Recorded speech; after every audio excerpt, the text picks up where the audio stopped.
이제 우리 다 같이 신앙 고백 드리심으로 기독 교수의 원래 예배를 시작하겠습니다. 전능하사 천지를 만드신 하나님 아버지를 내가 믿사오며 그의 아들 우리 주 예수 그리스도를 믿사오니 이는 성령으로 잉태하사 동정녀 마리아에게 나시고 본디오 빌라도에게 고난을 받으사 십자가에 못 박혀 죽으시고 장사한 지 사흘 만에 죽은 자 가운데서 다시 살아나시며 하늘에 오르사 전능하신 하나님 우편에 앉아 계시다가 저리로서 산 자와 죽은 자를 심판하러 오시리라. 성령을 믿사오며 거룩한 공예와 성도와 서로 교통하는 것과 죄를 사하여 주시는 것과 몸이 다시 사는 것과 영원히 사는 것을 믿사옵나이다. 아멘. 찬송가 215장 다 같이 부르겠습니다. 내 죄 속해 주신 주께 힘과 정성 다하니 나의 온갖 언행심사 주를 위한 것일세. 내게 있는 모든 것을 주를 위해 바치리. 내게 있는 모든 것을 주를 위해 바치리. 나의 손과 발을 들여 주의 명령 행하고 오직 주만 바라보며 주만 찬양하겠네. 항상 주를 찬송하며 이 몸 바치오리다. 항상 주를 찬송하며 이 몸 바치오리다. 내가 주를 바라보니 나의 영혼 밝아져. 십자가를 지신 주만 항상 바라봅니다. 십자가를 바라보며 주만 따라가리라. 십자가를 바라보며 주만 따라가리라. 신기하고 놀라워라. 영광스런 왕의 왕 나를 친구 삼아 주사 편히 쉬게 하시네. 주의 날개 보호 아래 영원한 식 얻겠네. 주의 날개 보호 아래 영원한 식 얻겠네. 아멘. 하나님의 말씀은 룻기 1장 15절에서 22절까지 말씀입니다. 402페이지입니다. 우리 15절 한 절만 우리 다 같이 읽겠습니다. 나오미가 또 이르되 보라 내 동서는 그의 백성과 그의 신들에게로 돌아가니 나도 너의 명수를 따라 돌아가라 하니. 아멘. 지난 시간부터 우리 룻기를 시작하게 되었습니다. 룻기의 그 특징을 보면은 일단 이제 그 사사시대의 이야기고, 사사시대 하면은 왕이 아직 이스라엘의 왕정시대가 도래하기 바로 직전의 혼란기, 혼란기가 사사시대입니다. 그래서 사사기 마지막 부분에 그때는 왕이 없으므로 백성들이 각자 자기 옳은 소견대로 살았더라. 그러니까 우리말 막말로 엉망진창 개판 5분 전이었다. 이제 그런 뜻이고, 그래서 이제 왕이라는 제도가 꼭 필요하다라는 그 어떤 필연성을 강조하는 이제 그렇게 이제 시작하는 거예요. 그래서 어떤 신학자는 이 룻기를 가리켜서 다윗 왕조가 자기의 왕조가 생길 수밖에 없는 그런 필연성을 위해서 만들어진 일종의 용비어 청가다 이렇게 생각하면 이해가 아주 빠릅니다. 우리나라에도 용비어 청가가 있었잖아요. 용룡이 나르샤 하면서 이제 이성기가 고려의 장군이었지만 그 왕조를 무너뜨릴 수밖에 없고 새로운 왕조를 만들 수밖에 없는 어떤 필연성을 어떤 이제 사람들에게 설득시키기 하지 않겠어요? 어떤 권력이든지 제일 중요한 것은 민심을 얻는 거예요. 민심. 지난 정권은 너무 지겹다. 그 새로운 어떤 좋은 훌륭한 지도자가 나서서 우리를 통치해줬으면 좋겠다 하는 어떤 민심이 딱 이렇게 되면 굉장히 수월하게 시작할 수 있죠. 근데 네가 뭐야? 너나 나나 이렇게 되면 아주 어렵죠. 그래서 어떤 후광을 입으려면은 필연성을 강조할 수밖에 없죠. 그래서 이성계도 자기가 이 고려 왕조를 무너뜨릴 수밖에 없는, 고려 왕조가 아주 물란했잖아요. 무신 정권 때. 그래서 그런 정권이라면은 도탄에 빠지게 하고 백성들 힘들게 하고 그런 정권을 쓸어버리고 새롭게 어떤 지도자가 태어나서 백성들을 아주 편안하게 살게 하는, 그래서 내가 이제 나섰노라 이렇게 나온 거잖아요. 그러니까 룻기를 보면 마치 그런 느낌이에요. 룻기를 보면은 다윗 왕조가 자기의 선조들 이야기거든. 이게 선조들 이야기예요. 그러니까 그 용비어청가도 육룡 6개 용이 날랐다. 그 육룡이라는 것은 이성계의 선조 6대 위로 6대의 선조들 이야기 되거든요. 이게. 그래서 그 선조들이 참 비겁하지 않았다. 그렇게 그 이야기를 하면서 그런 속에서 그런 맥락 속에서 내가 태어났다 하면서 이제 정당성을 이제 강조하는데, 룻기 1장에 보면은 사사들이 치리하던 때에 그 땅에 흉년이 더라 하면서 이렇게 아주 암울하게 시작한단 말이에요. 정치적으로도 아주 혼란스럽고 흉년이 들어 먹을 것이 없어서 사람들이 막 굶주리고 죽어가고, 그래서 자기 땅을 떠날 수밖에 없는 아주 비참한 시대의 이야기를 가지고 시작하는 거지요. 그런데 되게 이민 간 사람들의 이야기들을 보면은 이 땅에서 이렇게 뭔가 좀 안 풀린 사람들이죠. 일이 안 풀려서 이판사판 새로운 땅에 가서 한번 도전해보자.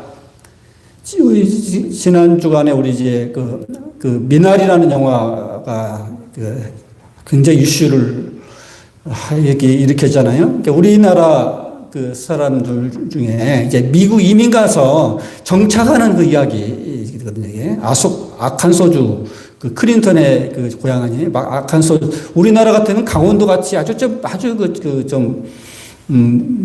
비주류 사회 그런 곳에 아칸소라는 곳에까지 가서 뿌리를 내리는 그 이야기인데, 근데 이황 지사 그렇게 갔으면 거기서 뿌리를 잘 내리고 살면 좋잖아요. 아메리칸 드림이라고 해서.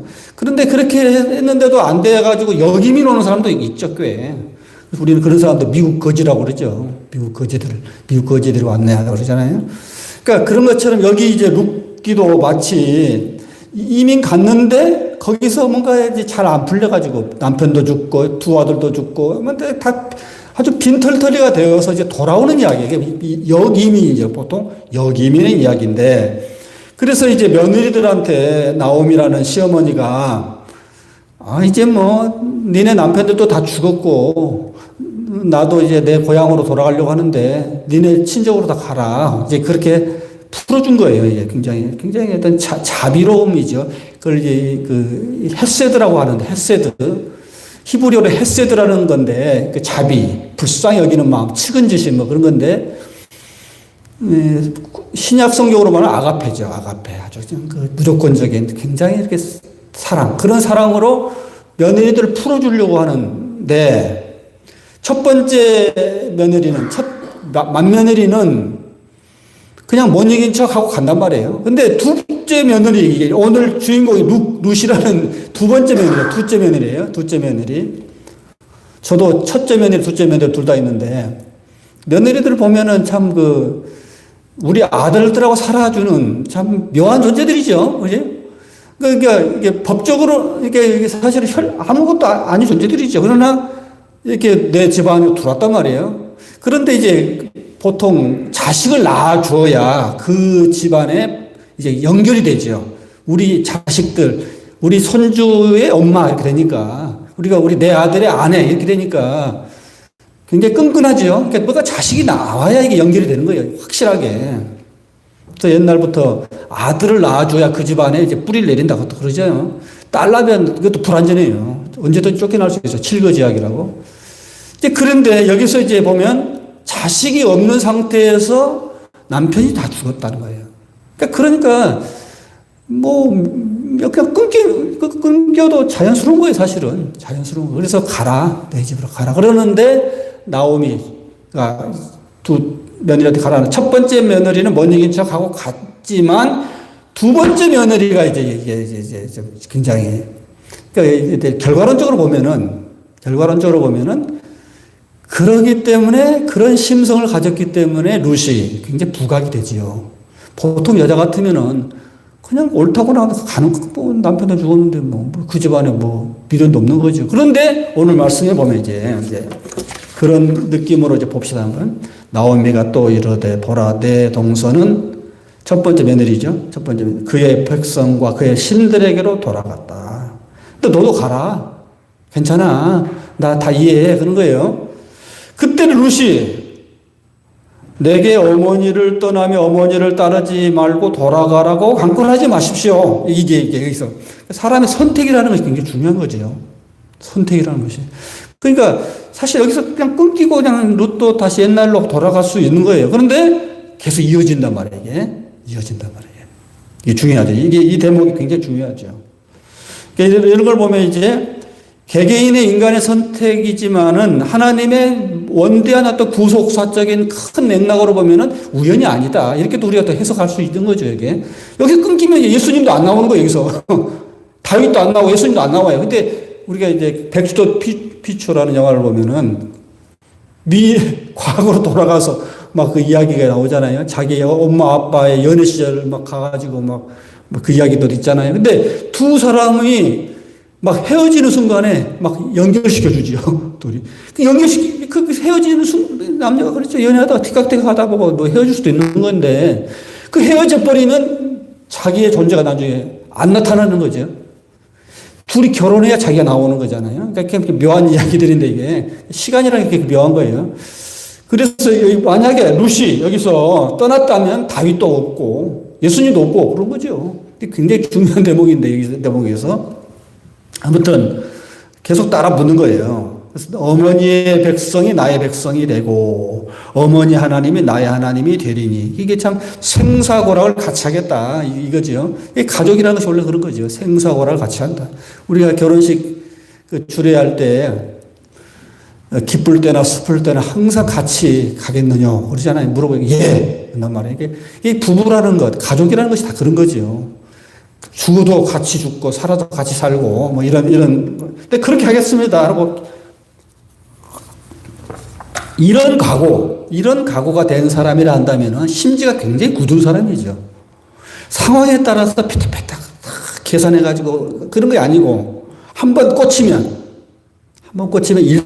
그냥 죽어도 같이 가는 거죠. 이게 그러니까 충성, 이게 바로 이제 우리 한자 문화권에서는 충성이라고 하잖아요. 충성. 가운데 중자에다 마음 심지, 가운데 마음을 딱 두는 마음. 그 충성이라는 말을 이제 헬라어로 피스티스라는 말인데, 피스티스라는 말은 흔히 믿음이라고 해요. 보통 그래요. 믿음. 우리가 믿음으로 구원받는다고 그러잖아요. 믿음으로 구원받는다 할 때 그 믿음과 충성이 같은 말이에요. 그러니까 초지일관하는 마음이죠. 한번 방향을 설정하면 그대로 가는 거예요. 어떤 상황에서도 같이 가는 거죠. 그러니까 이게 그 사람이 믿을 수 있는 사람이냐를 보면은 또 충성, 믿음, 성실 다 똑같은 피스티스예요. 피스티스. 그러니까 일관되게 초지일관. 어떤 상황에서 변치 않고 끝까지 가는 거. 그러니까 우리가 예수님이 너희 나중에 말세에 어려운 일이 많을 텐데 끝까지 믿음을 지킬 자가 과연 몇 명이나 있겠느냐. 그런 탄식을 하셨죠. 그러니까 우리가 천국에 갈 때까지 얼마나 많은 우리 철로 역정에 보면은 수많은 크리스찬이 천국을 향해서 달려가는데 그 과정에 많은 환란이 있고 유혹이 있는 거예요.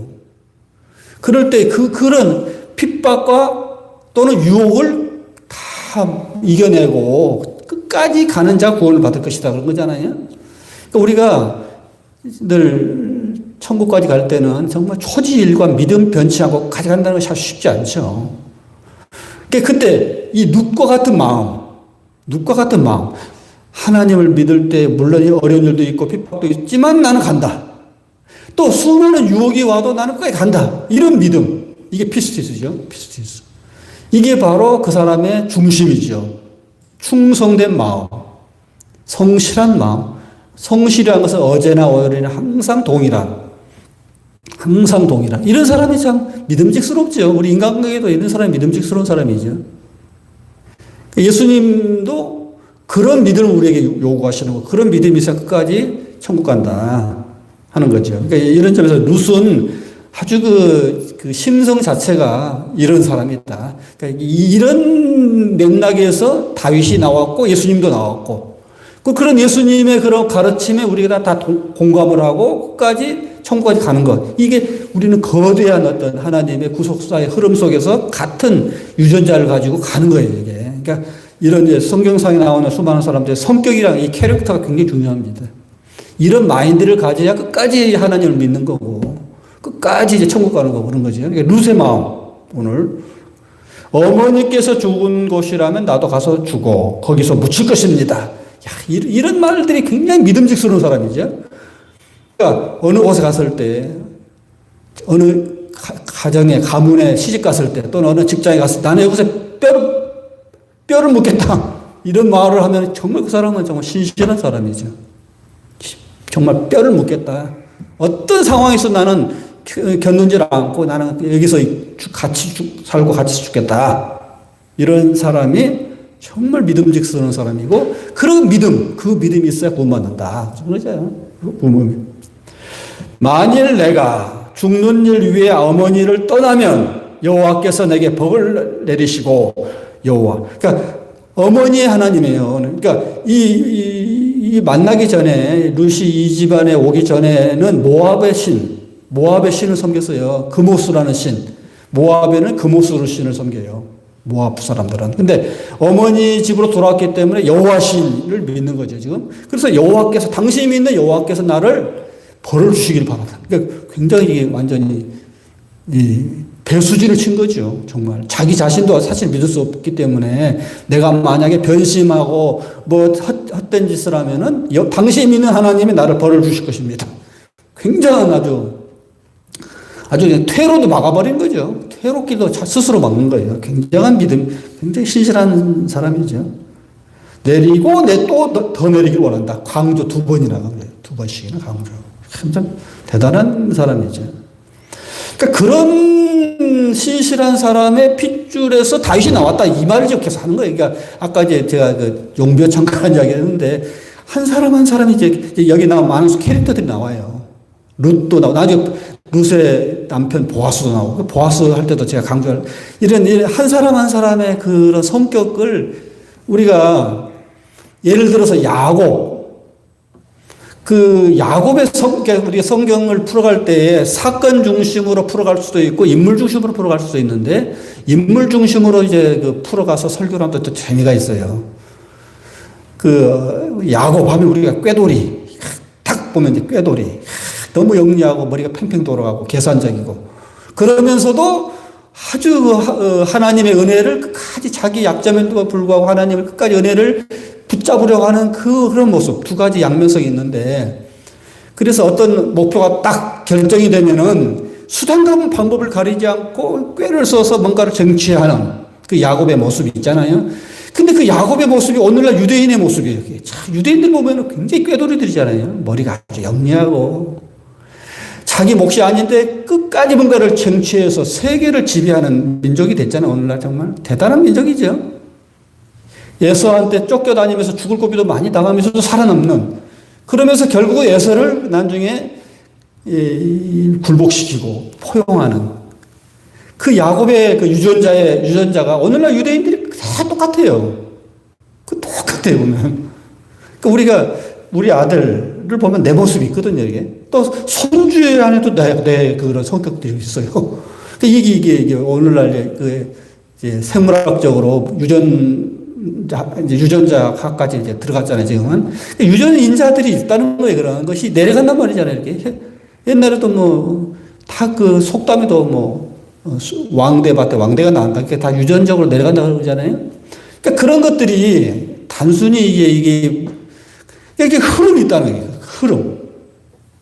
그러니까 다윗 왕조도, 다윗이라는 존재도 그냥 하늘에서 뚝 떨어진 게 아니라 그 선조들이 벌써 이렇게 아주 심지가 굳은 사람이고, 그리고 이렇게 뭔가 이렇게 백성들을 사랑하고, 보아스 이야기할 텐데, 그런 인자들이 있어서 정말 그런 흐름 속에서 다윗이 나왔다. 그러니까 사람들은, 야, 드디어 메시아 같은 정말 훌륭한 성군이 나왔다. 이렇게 받아들이는 거죠, 이렇게. 그런 이야기를 이제 룻기를 쭉 하면서 하나씩 풀어드리겠습니다. 아무튼 지금은 이제 초점이 룻이니까, 룻이 이렇게 초지일관, 참, 자기의 그 현실은 굉장히 암담하죠, 지금. 아주 암담하단 말이에요. 그냥 남편도 죽었지, 다 거렁뱅이가 되어서, 그러니까 부자가 되어서 고향으로 돌아오면 얼마나 좋아요. 금이 환영하고. 근데 그것도 아니고, 이건 밑바닥 중에서도 아주 밑바닥이단 말이에요. 이게 밑바닥 중에. 그냥 그런 밑바닥인데, 거기에 어떤 압도되지 않고, 그러면서 절망하지도 않고, 끝까지 이렇게 뭔가 이렇게 미래를 향해서 한 걸음 달려가려고 하는 그 마음. 그 예수님의 표현대로 하면 옥토 같은 마음이죠. 옥토 같은 마음. 옥토 같은 마음에 준비되어 있기 때문에, 그러니까 그런 속에 하나님의 은혜가 이제 역사하면 놀라운 역사가 일어나는 거죠. 그러니까 룻기의 주제를 한마디로 말하면 회복이에요. 회복. 그걸 또 이제 좀 더 이제 교리적으로 말하면 구원, 뭐 이렇게 나와요. 구원. 그 구원이라는 게 뭐예요? 아주 만신창이가 돼서 죽을 수밖에 없는 상황인데 거기에서 회복되었다. 우리 이제 육체로 말하면 막 병들어서 죽어가다가 치유되고 치료되어서 회복되었다. 이제 그런 뜻이죠. 그러니까 똑같은 말이에요. 우리가 건강도 원래 그런 뜻이죠. 원래 건강도 온전해졌다. 뭔가 이렇게 그냥 병들어서 막 골골하다가 그 병을 이기고 온전해졌다. 홀리라는 것도 그런 뜻이에요. 건강, 거룩, 홀리, 이거 다 똑같은 맥락에 온전해졌다. 완벽하게 원상태로 회복되었다. 그런 뜻이에요. 그러니까 정말 밑바닥에서 정말 사람이 흔히 그러잖아요. 밑바닥을 쳐야 올라간다 그러잖아요. 경제도, 우리 국가 경제도 세계 경제도 그렇고, 하여튼 밑바닥 한번 쳐야 올라가죠. 그러니까 가장 밑바닥까지 간 거예요. 그런 사람들에게 희망을 주는 것이에요. 메시지가. 희망을 주는 메시지. 탕자의 비유에서도 탕자가 그 아버지 돈을 다 말아먹고 완전히 거렁뱅이가 되어서 밑바닥까지 내려갔다가 아버지 집으로 오면서 회복되어 가는 이야기잖아요. 그럼에도 아버지는 다 포용하면서 오냐, 얼로 와라. 내 자식아, 내 새끼야 하면서 품어주면서 회복되어 가는 이야기죠. 이게 전체가 모두 우리 인간들의 실존적인 어떤 비참한 상황에서 하나님의 은혜 가운데 회복되어 가는 이야기들이. 그러니까 이런 이야기들은 굉장히 사람들의 희망을 주죠. 우리가 드라마를 보든지 영화를 보든지 아무튼 모든 것이 다 그런 스토리는 그거예요. 지금 현재는 너무 암담하고 힘든데 거기서 좌절하지 않고 끝까지 한 걸음 한 걸음 달려가면서 열심히 하다 보니까 이렇게 되었다. 이렇게 참 성공했노라. 라는 어떤 해피엔딩으로 끝나는 이야기들 사람들이 좋아하잖아요. 그게 이게 룻기 이야기가 결국은 그런 이야기들이에요. 큰 의로로 보면은 만신창이가 된 사람이 다시 하나님 은혜 가운데 회복되어 가는 이야기. 그런 이야기들이에요. 그래서 이제 나오미가 이제 룻의 이제 본심을 이제 확인했죠. 본심. 이게 굉장히 중요해요. 사람이라는 것이 그 본심을 안다는 게 굉장히 중요합니다. 우리가 인간관계에서 참 실패한 것 중에 하나가 그 사람의 말을 액면 그대로 믿을 수 있는가 이거거든요. 겉과 속이 다 다르거든요. 특히 이제 일본 사람들 이런 이야기 자막에 일본 사람들은 겉으로는 굉장히 친절하고 아주 그냥 너무도 이렇게 에이 바로 그러는데 미소 속의 칼 이게 저기 손자병법에 보면 그런 것이 있어요. 미소 속에 칼을 숨긴다. 이런 사람 진짜 무서운 사람들이죠. 그래서 일본을 사람을 표현할 때 국화와 칼이라고 그래요. 국화와 칼. 베네딕트라는 여사가 2차 대전이 한참 이제 막바지로 갔을 때 1944년 무렵에 일본이 그냥 도저히 안 됐겠다 미군들. 그랬을 때 이제 마지막 이제 최후의 발악이 가미가제 특공대지요. 가미가제 특공대. 그냥 비행기를 태워서 보내는 거예요. 보내는데 가는 연료만 주고 가서 죽으라는 거예요. 그러니까 이게 기가 막힌 이야기잖아요. 비행기 쭉 해서 그냥 함대를 보고 그냥 가서 그냥 자포가서 죽어버린단 말이에요. 그러니까 미군들이 도대체 이 일본 사람들 어떻게 이해를 해야 돼? 이해할 수 없는 거예요. 그래서 이제 베네딕트라는 그 인류학자 여자 교수인데 그 사람한테 일본 사람들 한번 좀 분석해봐라. 그래서 나온 책이 국화와 칼이에요. 그러니까 국화는 아주 미소, 화려하잖아요. 꽃이니까. 근데 국화와 칼, 미소 속에 칼이 있다. 그러니까 일본 사람들이 그렇게 무섭다는 거예요. 이게. 그게 우리 인간관계에서도 그래요. 인간관계에서도 사람의 말을 액면 그대로 믿으면 안 돼요. 말을 아주 참 예의 바르게 참 이게 고상하게 말을 하는데 그 사람의 본심은 아닐 수 있어요. 근데 우리가 속죠? 속아서 나중에 뒤통수 맞죠? 그래서 제일 중요한 것이 그 사람의 그 마음속 깊은 곳을 아는 것, 본심을 아는 게 중요하죠. 그러니까 여기서도 아까 이제 나오미가 첫 번째 그 며느리한테 이야기했을 때 첫 번째 며느리는 처음에는 뭐 어쩌고 저쩌고 하면서 따라가겠다고 말을 했지만 결국은 안 하잖아요. 그러니까 본심이 아닌 거예요. 이게. 본심이 아닌 거예요. 근데 두 번째 며느리 룻은 끝까지 가겠다는 거잖아요. 그러니까 이렇게도 해보고 저렇게도 다 해봤지만은 가겠다. 이것도 본심이에요. 이건 진짜 본심인 거예요. 이게. 본심. 그러니까 사람이라는 것이 굉장히 본심을 안다는 게 중요한 거죠. 본심. 그 심지가 굳은 사람이죠. 그런 사람들이 정말 믿음직스러운 사람이죠. 그래서 아무튼 이제 본심을 이제 알고 확인했죠. 그리고 나서 드디어 다시 고향으로 온 거예요. 그래서 19절에 보니 이에 두 사람이 베들레헴까지 갔더라. 원위치입니다. 원위치. 우리 군대에서 제일 싫어하는 말이 원위치거든요. 원위치. 죽으라고 해서 갔는데 다시 원래 자료 가라는 거잖아요. 원위치. 그러니까 하나님께서 우리 그 하나님의 사람을 훈련시키는 방법 중에 하나가 원위치가 많아요. 예를 들어서 아브라함이 하나님 주신 약속의 땅 가나안 땅에서 머물러 했어야 하는데 그때도 흉년이 들었어요. 그래서 할 수 없이 그 애굽으로 가잖아요. 애굽으로. 그 기근을 피하기 위해서 애굽으로 가죠. 여기 모압, 여기 똑같은 이야기예요.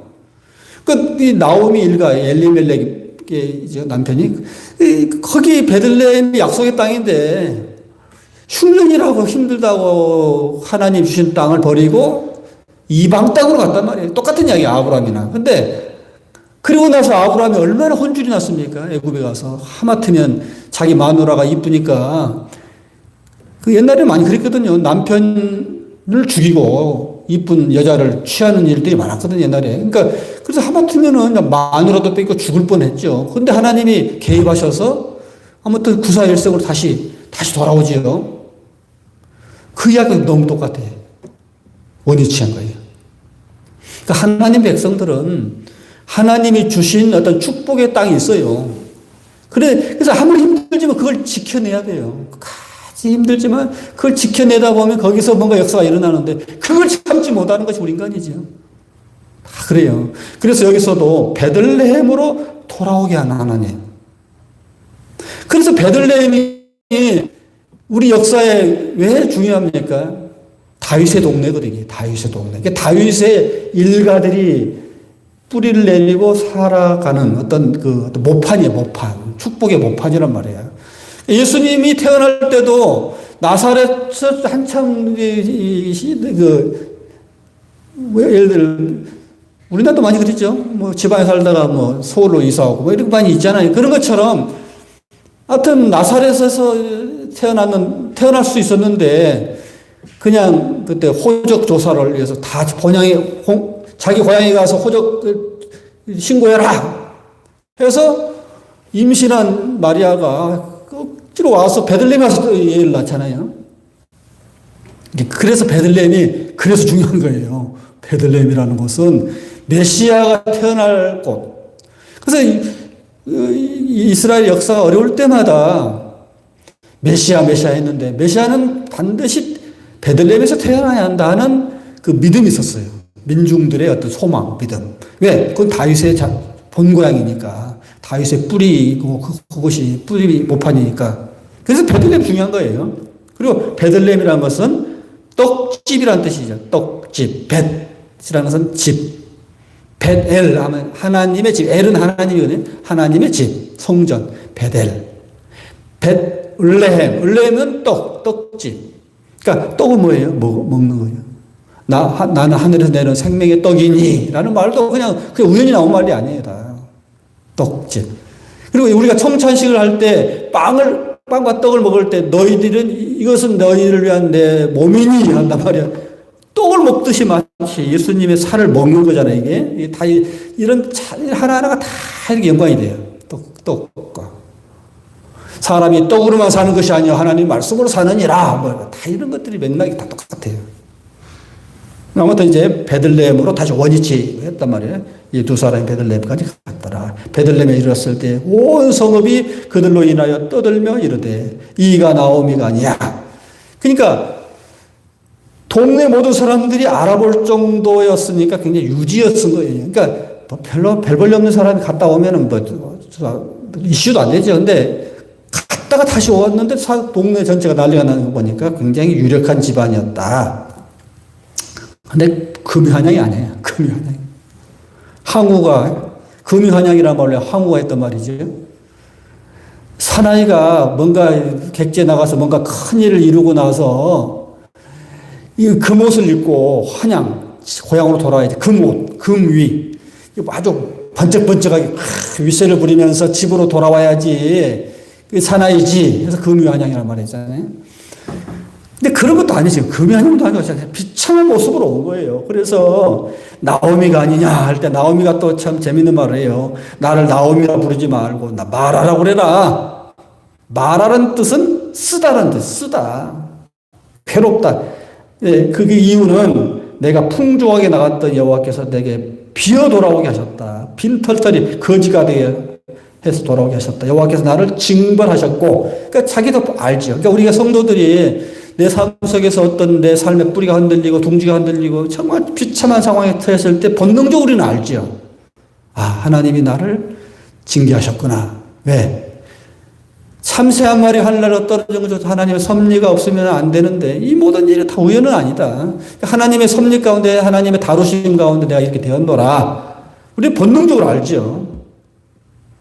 이게 그래서 나오미도 그래 힘들다고 하나님 주신 약속의 땅을 버리고 내가 남의 나라에 가서 이게 다시 돌아왔으니 하나님의 징벌이지. 남편도 죽고 자식도 다 둘 다 죽고 이게 뭐냐 이게. 그래서 나옴이라는 뜻은 원래 기쁨이라는 뜻이에요. 기쁨. 그러니까 기쁨이 나를 우리말 같으면 기쁨아 기쁨이라 하지 말고 쓰디쓰다라고 해라. 마라라고 해라. 마라의 쓴 잔이란 말도 있죠. 마라는 히브리어로 쓰다라는 뜻이에요. 그러니까 그 모세가 이렇게 출애굽하고 나서 이렇게 쭉 나오다가 목이 마른데 사흘 동안 목이 타는데 막 죽겠어요. 그래서 어느 곳에 갔더니 바다에 물을 먹었더니 오아시스에 발견한 거죠. 오아시스. 저도 이제 그 마라는 곳에 가봤는데 그 오아시스 거에 가서 먹어보니까 막 쓴 거예요. 근데 이게 바닷물이 이렇게 아마 밑으로 들어와서 된 오아시스였던 것 같아요. 그러니까 그래서 그것을 마라라고 그랬다고 그러잖아요. 이게 다 히브리어로 다 쓰다라는 뜻이 알래. 그래서 여기서도 이제 나를 마라라고 그래라 이제부터는. 이제 워드프레이죠. 워드프레이. 언어 유희죠. 워드프레이. 또 우리가 그래요. 자기를 잘 알아야 돼요. 우리가 자기를 굉장히 미화시키는 경우가 많죠. 합리화시키고. 그런데 불편하지만 현실을 직시하는 것이 굉장히 중요합니다. 요새 유튜브를 보니까 일본 사람들이 굉장히 지금 현실을 인식을 못하고 우리가 막 너무 잘 나가고 일본은 30년을 지금 퇴보하고 있잖아요. 근데 그 30년 전에 우리나라가 일본의 그 국력이 10분의 1, 30분의 1 그랬다 하더라고요. 그러니까 30년 전에 10분의 1, 그 사이였어요. 근데 지금은 3분의 1까지 따라오고, 그러니까 거의 이제 우리 인구의 한 2.5배니까, 그러니까 1인당으로 따지면은 똑같아요. 제가 일본에 2번 가서 보니까 이게 사는 사람들 그 보니까 별로 잘 사는 것 같지도 않아요. 이렇게 우리랑 비슷해요. 살아가는 것이.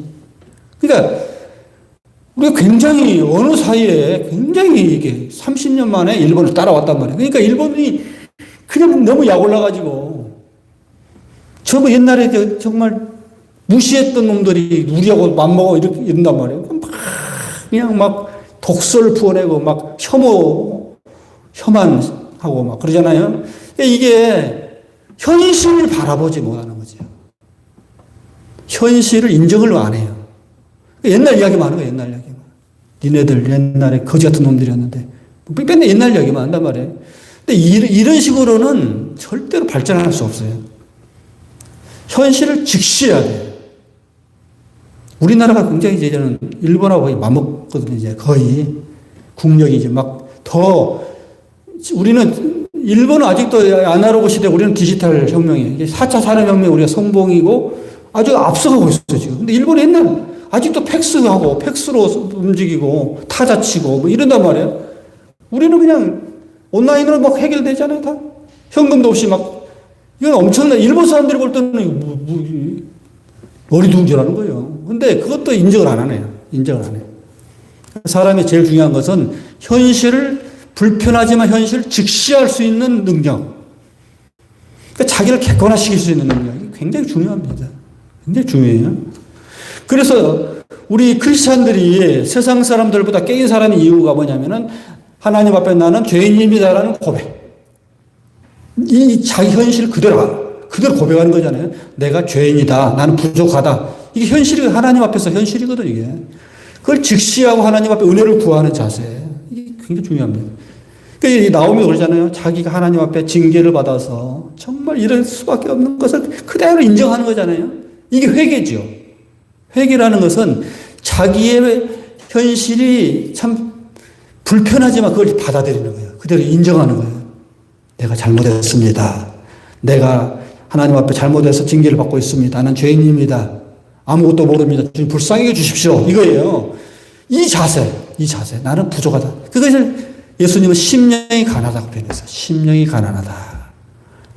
심령이 가난한 자가 복이 있다. 천국이죠, 이것이다. 그러니까 자기의 현실을 그대로 인정할 줄 아는 사람. 이게 굉장히 중요하죠. 소크라테스 너 자신을 알아라 그러거든요. 학문의 시작을 너 자신을 아는 것부터 시작해라. 그러니까 그 현실을 그대로 인정할 줄 아는 거. 여기서 나오미가 이제 그런 자세. 그러니까 탕자가 집에 돌아왔을 때 자세거든요. 아버지 잘못했어요. 내가 왜 미쳤지? 왜 그런 짓을 했는지 모르겠어요. 거지가 돼서 왔어요. 이거거든요. 이런 자세. 이걸 인문주의자들이 볼 때는 굉장히 불쾌하게 생각해요. 인간인지 왜 벌레만 또 못하다고 하느냐. 왜 크리스찬들은 이유를 모르겠다. 왜 사람의 가치를 그렇게 말하느냐. 근데 그게 아니에요. 하나님이란 절대 기준으로 볼 때 그런 거예요. 우리 기준은 하나님이에요. 저 사람들이 말하는 것은 동물이고, 동물에 비하면 인간이 굉장히 우월하죠. 어느 곳에 기준을 주느냐에 따라 이렇게 다른 거죠. 그러니까 우리 기독교는 너무 그 기준이 높아요. 기준이 높아. 그러니까 늘 부족하다, 죄인이다, 그러죠. 그러니까 아무튼, 나오미가 자기 현실을 그대로 직시하고, 내가 이렇게 풍족하게 나갔다가 비참하게 왔는데, 나오미라고 부르지 말고 말하라고 그래라. 근데 22절에 여기서부터 굉장히 어떤 소망적인 말이 나옵니다. 나오미가 모압 지방에서 그의 며느리 모압 여인 룻과 함께 돌아왔는데 그들이 보리 추수 시작할 때에 베들레헴에 이르렀다. 보리추수라는 말이 나옵니다. 여기서부터 이제 하나님이 회복시킨 어떤 단서, 근거, 어떤 실마리를 잡아요. 이게 굉장히 중요하죠. 겨자씨만한 씨가만 있다 해도, 너희의 믿음이 겨자씨만한 것만 있다 해도 너희들이 천국에 갈 것이다. 겨자씨만한 믿음. 그러니까 우리가 씨를 보면 굉장히 아주 신비스러운 거예요. 거기에 수많은 유전자들이 다 요새 같은 정보가 다 들어있거든요. 유전 정보가. 그러니까 비록 작지만 그것이 수많은 유전자의 정보가 있기 때문에 그것만 있어도 나중에는 거대한 아람들이 나무가 돼요. 겨자씨가. 그런 것처럼 지금 현실은 비참하고 힘들지만은 그 가능성 하나, 그 씨, 하나님을 붙잡고자 하는 그 믿음, 그 씨만 있으면은 회복되어가는 어떤 출발점이 되는 거예요. 그러니까 여기서부터 룻기의 이제 회복의 프로젝트가 시작되는 거예요. 여기서부터 보리 추수할 때였다. 굶주렸던 사람이 거지가 돼서 왔는데 먹을 것이 풍부한 것이 시작되는 시점이잖아요. 추수라는 것은 쌀떡에서 인심이 나는 거죠. 그러니까 우리가 더불어서 잘 살아야 돼요. 나 혼자 잘 산다고 되는 게 아니에요. 풍년이 들면 같이 잘 살잖아요. 그러니까 여기서부터 룻기의 이제 희망이 이제 시작되는 거예요. 이것은 이제 다음 시간에 좀 설명하겠습니다. 우리 기도하겠습니다. 사랑의 아버지, 비참하게 돌아온 한 가문을 하나님이 회복시켜가는 이야기들을 우리가 보고자 합니다. 우리 현실도 늘 암담하고 어렵지만은 그럼에도 불구하고 하나님이 우리를 향하신 뜻이 있고 계획이 있음을 믿고 우리가 끝까지 믿어드림으로 하나님께서 우리에게 향하신 미래의 꿈을 이루어가는 우리의 삶이 되어지게 하여 주시옵소서. 이제는 부활이요 생명이 되신 우리 주 예수 그리스도의 무한하신 은혜와 아버지 하나님의 극진하신 사랑과 성령의 감동과 충만하신 역사가 룻처럼 우리가 믿음을 가지고 주의 회복을 받기를 원하는 사랑하는 모든 교우들 머리 위에 이제와 영원토록 함께 하시기를 간절히 축원하옵나이다. 아멘. 네, 이제 회장님 나오셔서 광고하겠습니다.